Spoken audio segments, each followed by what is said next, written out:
numbers are, but Connor McDavid's got like 16 goals out of his last 18 games or something like that. Or it's probably something a little different now, but in his first game he had like 6 goals. Well, Lanne's got 15 and 10 or something. I think 10 games. So. I mean, that just tells you Connor McDavid, you probably should shoot a little more. Mm-hmm. Well, he's got 33. But going back to my question, I would say Ovechkin, Malkin, Laine. Yeah, that would probably be it. Yeah. You're just thinking Laine and Ovechkin? I'm thinking so, yeah. Yeah, because, I mean, Malkin's 12 away. And I believe there's probably 14 games left, so... But it'll be interesting to see. But that's where hat tricks. You get 1 or 2 hat tricks throughout those games. That's 6 goals right there. You just said Lonnie got 5 goals in 3 games. Yeah. You do that a couple times in the last 14 games, and there's 10 goals right there. But Marc-Andre Fleury got his 400th win, putting him 13th of all time. 13? 13th of all time. Wow. I mean, that's a lot of goalies over 400. To me, he just seems so young. Like me and Scott were saying today, he just doesn't seem that old to me to have that many wins already. But how old is he? I think he's early 30s. But he's been playing in the league probably 9 years. Oh, more than that. You think so? When he started? He was there before Crosby. Crosby's been playing 13 years already. So how is he? What is he started when he's 15 years old? You said he was 30 years old. And I said early 30s. Oh, okay. He's 30. Well, he started when he's 15? No, I think he was like 18 or 19 when he started. Yeah. So, I mean... 30, mid-30s? He was drafted the year before, I believe, in 04. No, Malcolm was drafted. 03. He was drafted in 03. So that's... Holy smokes. That's 15 years. Yeah, you got it right. Yeah. Wow. How old is Henrik Lundqvist? How old was he when he got 400 wins? Lundqvist? Yeah. I don't even know. Because what is he, 36? 36? Probably. I'm thinking so. He's almost done his career. I don't know. I think just compare the two a little bit. Because Lundqvist has, I have it written here, because that was one of the active goalies that are ahead of him. Lundqvist has 430. Yep. So another year he could pass him. Yeah. And the only other active goalie ahead of those two guys, Fleury and Lundqvist, is Luongo. Yeah. And he will be third all-time right away here in wins at 467. So Fleury could finish in the top 5. 467 is only... So you get 30 wins a year? Yeah. That's right there, right? And that's if, Luongo and obviously. Lundqvist... Yeah. I mean, I think Lundqvist is going to play probably a couple more years, and I think Luongo's probably going to play for sure another year. Yeah, I believe Patrick's at, 535? 551, I think. 551, yeah, sounds right. Yeah. And Brodeurs at 650 something. I thought it was 640 or something. Yeah, it's quite a bit more. But, I mean, I don't know what you guys think. In your mind, where do you rank Fleury? Do you think he's elite with those guys we just mentioned, Waugh, Brodeur, or is he kind of just the second tier guys with, with the Lundqvists and with the Ryan Millers, and I mean he's a little under Fleury, but I mean he's another guy that's up there. I mean, I don't know. I think he's more with the Miller and Lundqvist and those tier goalies. I mean, I don't see him as elite with Waugh and. They're in their own stratosphere. But Waugh, Brodeur, even Hasek and Belfour, they're in their own world. But that saying, Fleury's won 3 Stanley Cups. But as what I was going to bring up, let's see what he does with Vegas.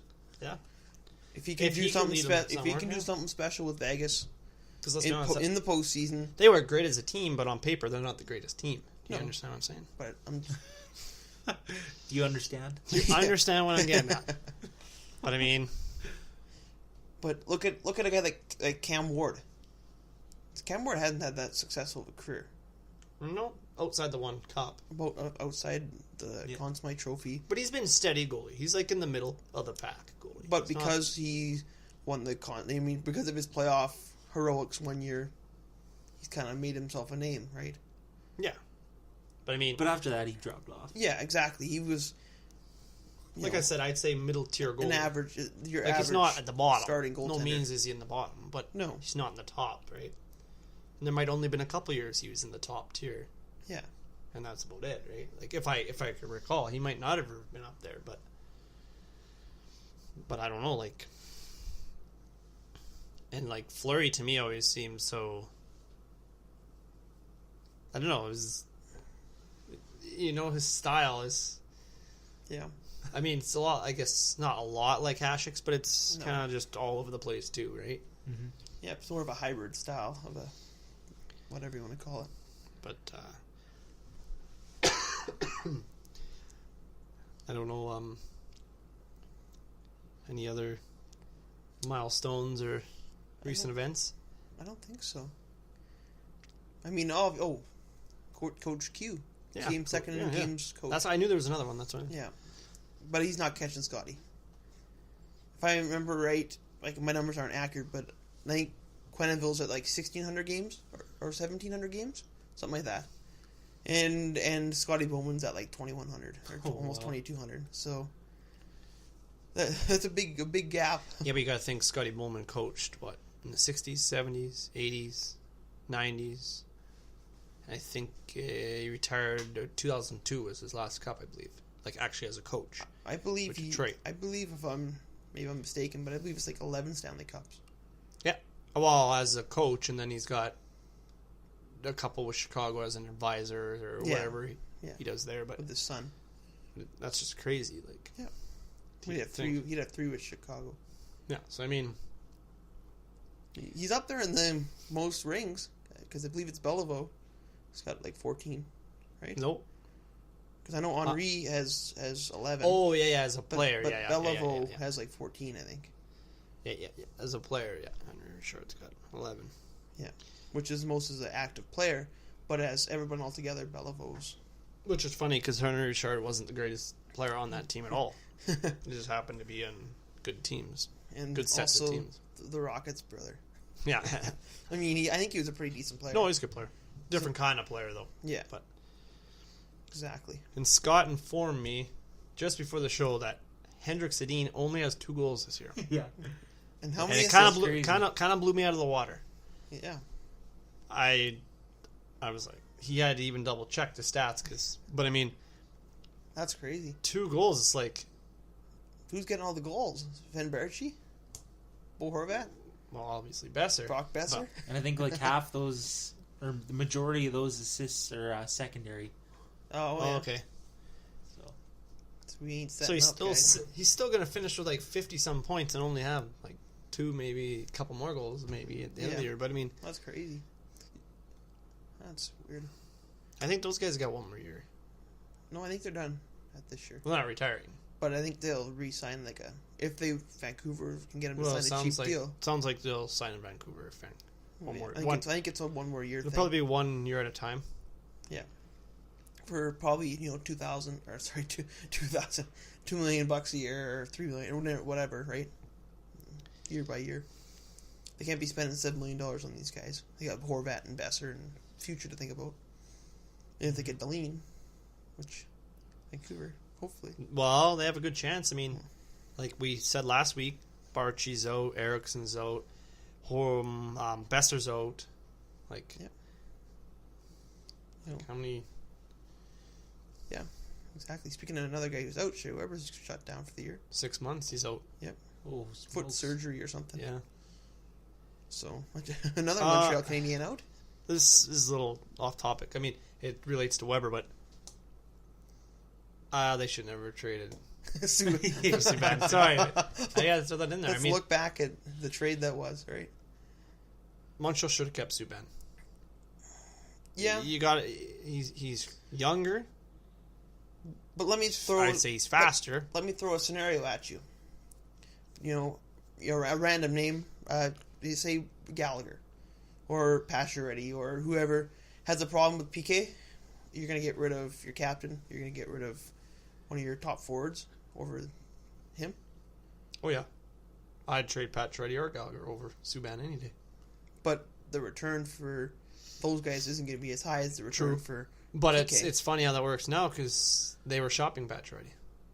Yeah, I mean, I picked these names out of thin Well, air. I've heard rumors Subban didn't get along with Pacioretty. Okay, and I know Gallagher But I don't had know. problems with PK when they come back, when they met each other. But I mean, that's hearsay, right? Right, that's just rumors. But I'm saying, I don't know. You could build around Subban and Price, right? Look what it's done for Nashville. Yeah. And like Scott said, they maybe win a Stanley Cup. Yeah. I mean, and he's one of the pieces. He's one of the reasons why they got as far as they got. Yeah. Right. And he was kind of a thorn in Crosby's side. Yeah, that's true. Right. So, like, when they met in the finals, right? Like, yeah. I mean, it's because I believe that they were able to trade Seth Jones, and they got. I mean, Nashville's just a defense machine. well, they just Yeah, Kevin Klein and like Dan Hamhuis was there, and Yossi. Roman Josi, Kimmo Timonen, and like Ryan Suter was there too. Ryan Suter, yeah, Ryan Ellis, That's what I mean. Then they're Roman Josi, like those are just homegrown guys, or or at least home. Well, they got Ekholm. Whatever guys. Right? Ekholm. Yeah. Because it's Seth Jones, which they were able to, I believe, flip into Ryan Johansson. I don't think Ryan Johansson's having that good a year. No, not at all. But he did last year, I believe. Actually, Kyle Turris has been really good for Nashville, though. That was a good trade for them. They kind of just won. That actually might be enough just to put them over top. Yeah, maybe. That just brings a little bit more scoring, right? They got the defense, they got the goaltending, but maybe their scoring was not quite as good as Pittsburgh's, for example, right? Yeah. To beat them, where Pittsburgh has multiple options for scoring. Mm-hmm. They're deep. They're a deep team. Right? That's why they win. But Yeah, exactly.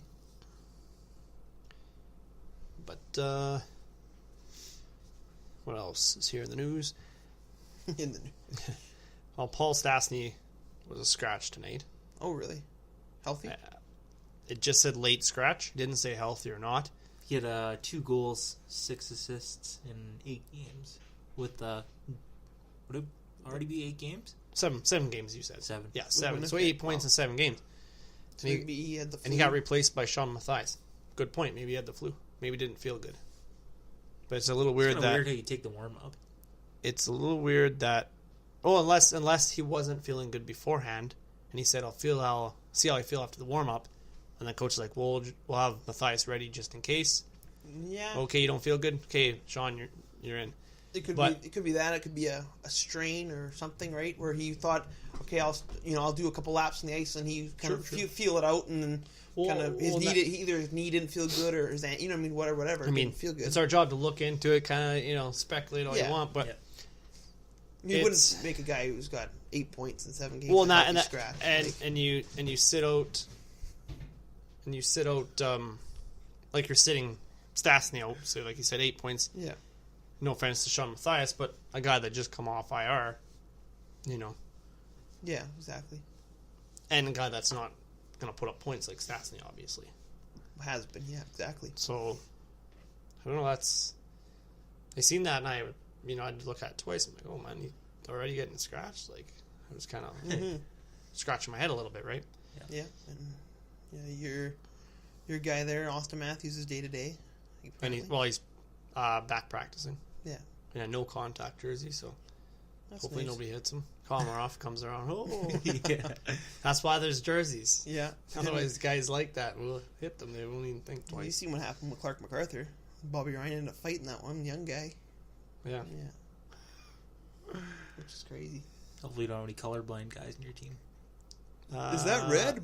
Yeah. That don't look like red to me. Hopefully he can get back. I mean, he's had a pretty injury-plagued year. Yeah, this is the 3rd time he's been hurt, and it's usually for more than a couple games. Like, Yeah. it's been. I didn't think that shoulder hit was, but maybe something happened. I don't know. There's something to do with separated shoulder, Oh yeah, which I guess makes sense. or We like watched it. not quite separated, but it was like, Yeah. you know what I mean. I don't know what that in between would be. Yeah, I'm not a doctor. No, this isn't the I doctor. forget This isn't the doctor actual- podcast. I forget the actual terms, but I mean, yeah, it'd be nice to get him back and for the playoffs. Obviously. Yeah, obviously. I just hope he gets a couple games in before we go to the playoffs, just to get back in game shape. But Yeah, hopefully. Because we're going to need him, especially if we play Boston. Well, we're going to need him no matter what. But, I mean,